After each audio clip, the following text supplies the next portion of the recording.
Niara Nata Naset Ne number chop one, a book and Manasera book review little Piwame answer the question. I've got a question review law. The Maga do ye be going yasumi, guess the animal games or the that the warrior and the male one, Mayare, Kamayare game to cool, Cree Luchana. So the Niama to Palo kindness or up at a mouse function by a man, and Niamaga to a Nakogaria function to be bida and to Mako Magaria to a the program go Magaria the function beta generate what's function to beta the function behind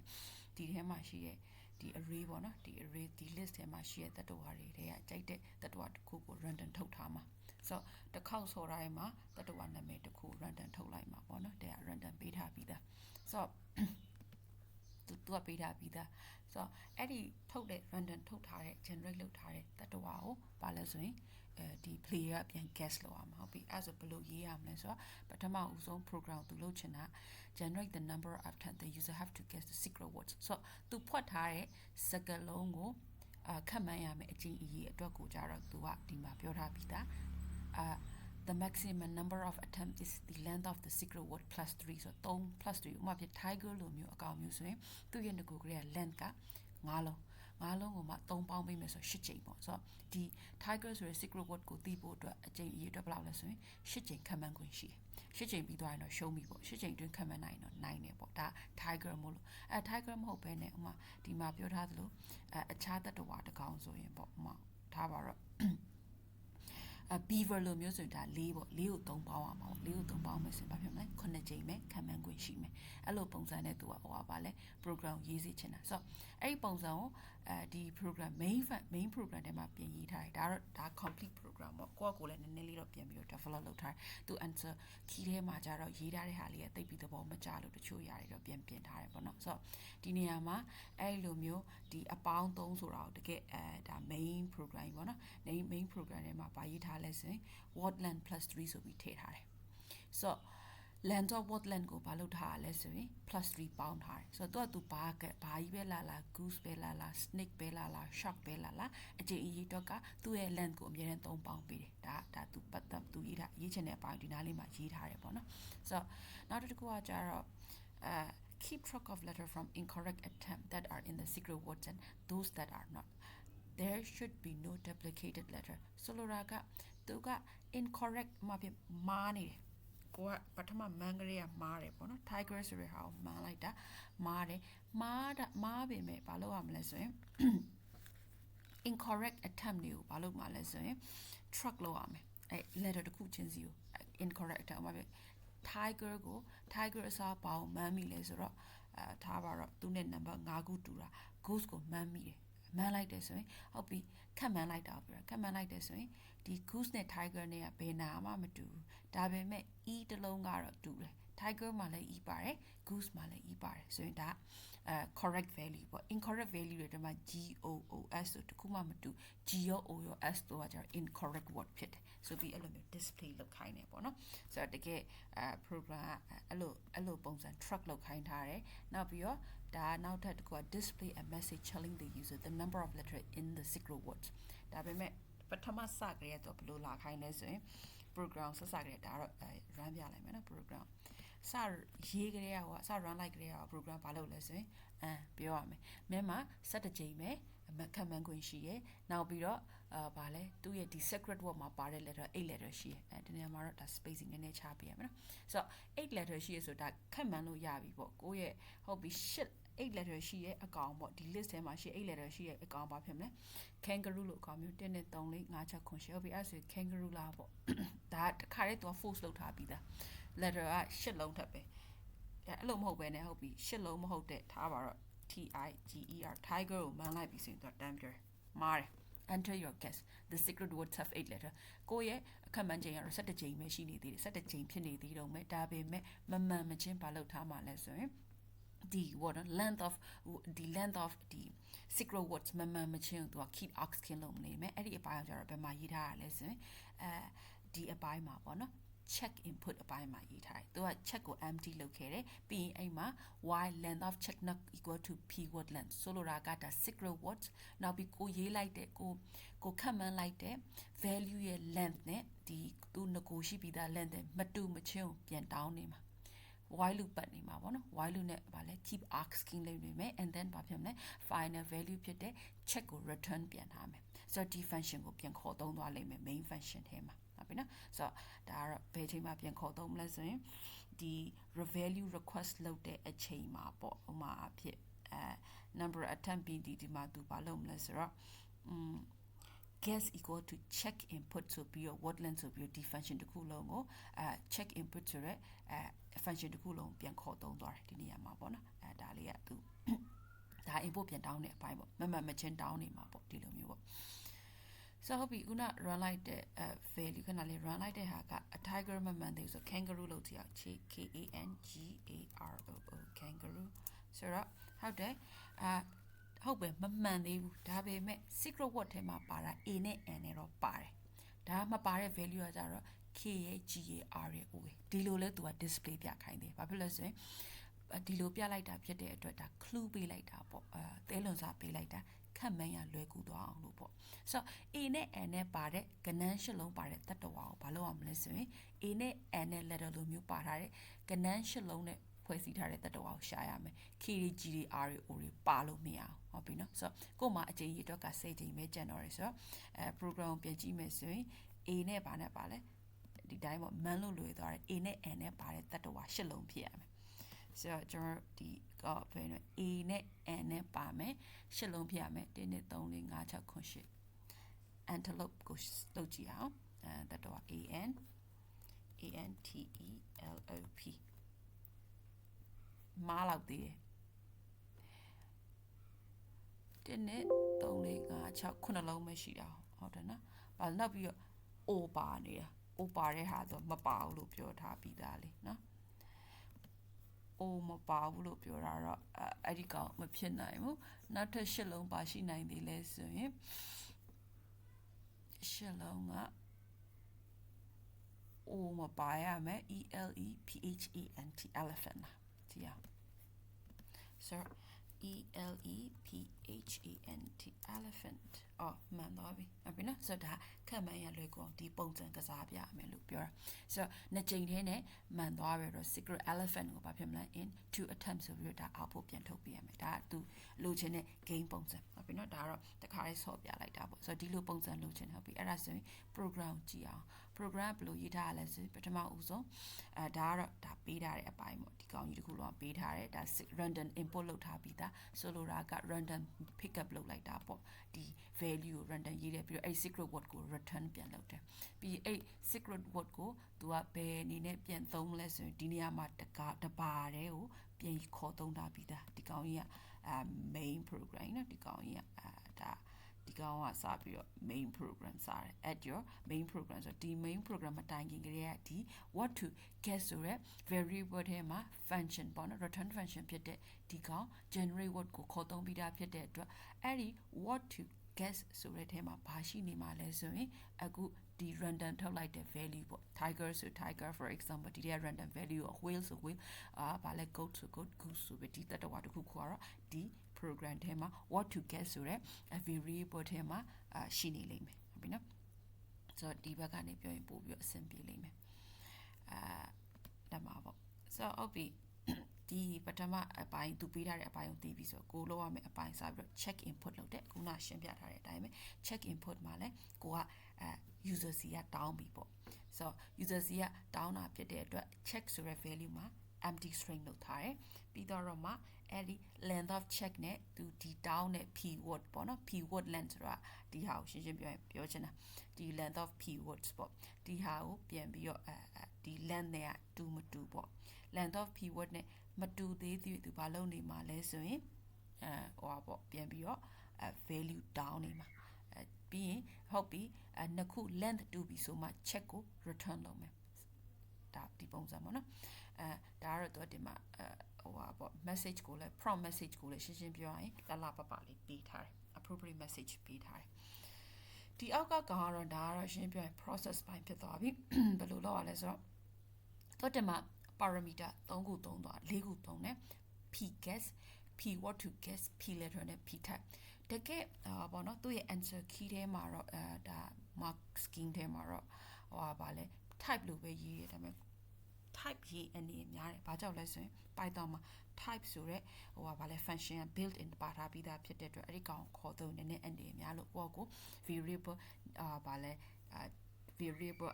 identifier ဘောနော်နည်းနည်းပြောင်းထားတယ် p type ဆိုပြီးတော့ descriptive naming ပြန်ပေးထားတယ်ဟုတ်ပြီအဲ့ဒီထဲမှာကသူက flag ထောင်လိုက်တာနဲ့တူတယ် p type က0ဒါဆိုရင်네 p type က0မဟုတ်ဘူးဆိုရင်ဒါ flag ပြလိုက်တာပေါ့0ဆိုရင်သူကဘာကိုသွားစစ်မှာလဲဆိုရင်ဒီ program မှာအပေါ်လေးနည်းနည်းကျန်ခဲ့တယ်ရေးထားတာနည်းနည်းကျန်တယ် sorry ဒီတကယ် main program မှာတော့ပြင်ထားတယ် sorry ဒီနေရာမှာအပေါ်မှာပါလေးပါမလဲဆိုရင်ဒီအပေါ်မှာเนาะ for လို့လေးပါရမယ်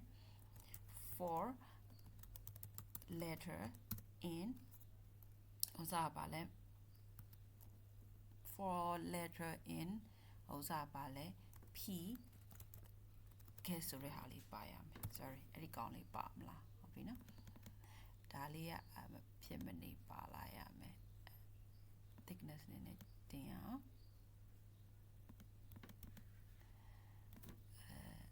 မဲရောင်လေးလုပ်ပေးမယ်ပေါ့နော်ပြီးတော့ဒါလေးပုံမှာပါလာခဲ့ရမယ်မပါလာလို့မရအောင်နော်မိချင်ခဲ့ p for a letter in p guess ပေါ့တကယ် main program မှာတော့ပါတယ် for letter in p guess လေးဒီလိုလေးပါရမယ်ဟုတ်ပြီနော် so for letter in p guess ဆိုတာဒီမှာ if p type equal to 0ဒီနေရာမှာကျတော့သူကတကယ် function ပြန်ခေါ်သုံးတဲ့နေရာမှာဒီကောင်အသက်ပြန်ဖြစ်သွားမယ် p what to guess p letter နဲ့ p guess ပေါ့ p what to guess ကတော့သိထားပြီးသားပြီသူ main function မှာပြန်ခေါ်သုံးတဲ့အခါမှာဒီမှာပေါ့နော်ဒါဆိုဒါသူ့ပြန်ခေါ်သုံးတဲ့အပိုင်းပေါ့ဒါသူ့ဒီ check letter in word ကိုပြန်ခေါ်သုံးတဲ့အခါမှာကျမတို့ပြန်တွေ့ရမယ်ကောင်ဒါကတော့ဟိုပါပေါ့ argument ပြန်တွေ့ရမယ် guess p guess နေရာမှာ guess ဘာလို့လဲဆိုတော့ငကိုကလေးကဟိုက guess ထဲကိုဘာထည့်ခဲ့တာလဲဆိုရင်ဟိုပါပေါ့ဒီနေရာမှာguess ကကို guess လုပ်မယ် value ဟုတ်ပြီနော် now what to guess ကဒါဒီနေရာမှာလေ function ယူထားပြီးသား guess ကကြတော့ဘာလဲဆိုရင်ဒီနေရာမှာ guess ဟုတ်ပြီနော် so ဒီ guess က check input ဆိုတာက value user input လုပ်ပေးမယ်ထားပါတော့ကို user ရိုက်ထည့်မယ် value what to guess ကကြတော့ငကိုကလေးက random generate လုပ်ထားပြီးသားဖြစ်တဲ့ခန့်မှန်းရမယ် value so ဒီနှစ်ခု argument အနေနဲ့ပြန်သုံးတာဟုတ်ပြီနော် correct letter ဆိုတာကသူ့ရဲ့ငကိုကလေးကကျွန်တော်တို့ဒီမှာ correct letter ကိုဘာလုပ်ပြီးထားလဲဆိုရင် list တိစောက်ပြီးထားတယ် so အခုန correct letter တွေကို list ထည့်မယ်ဆိုလိုတာကမမှန်သေးသေးဒီမှာလေသူစကလေးကမှန်သွားရင်တော့တန်းပြီးတော့ဘာဖြစ်မလဲ guess ကို true ထားမယ်အစောကလေးက guess ကိုဘာလုပ်ထားလဲ flag ပေးခဲ့တယ် false ed ပါတယ်နော်ဟို guess number 2ဒါ flag ဆိုတဲ့ guess ပေါ့မှန်သွားပြီဟုတ်ပြီ if guess က what to guess နဲ့ကိုခန့်မှန်းရမယ် value နဲ့သူကိုရိုက်ထည့်လိုက်တဲ့ value နဲ့ကကိုက်သွားပြီဆိုရင် true baby well done သွားမယ်ဟုတ်ပြီဒီဘိုင်းကဒါကရိုးရိုးလေးပဲမှန်တဲ့အပိုင်းဟုတ်ပြီမမှန်တဲ့အပိုင်း else condition မှာကြတော့သူဘာလုပ်မလဲဆိုရင် correct letter တဲ့ကို check letter in what ဆိုပြီးပေးမယ်ဒီနေရာမှာ guess what to guess နဲ့ correct letter ဆိုတဲ့ဟာတွေကဒီကောင်နဲ့သွားတူလိမ့်မယ်ဒီ parameter နဲ့သွားတူလိမ့်မယ် p guess p what to guess p letter ဒါပေမဲ့ဒီနေရာမှာ p type ကိုကြတော့0ပေးလိုက်တယ်ဆိုတော့ဒါရှင်းပြရင် correct word တဲ့0ပေးတာ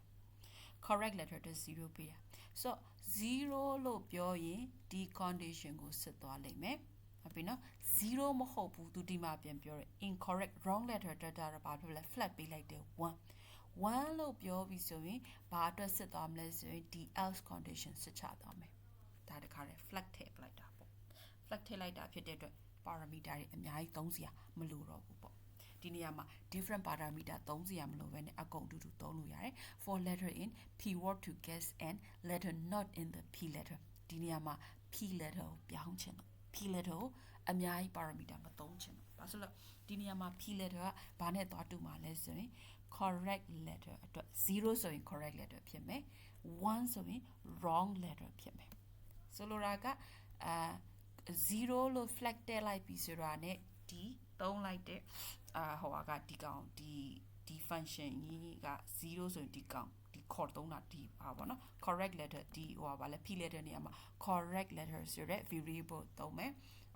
or variable ပေါ့နော် local variable ပါလေ global variable သုံးမယ်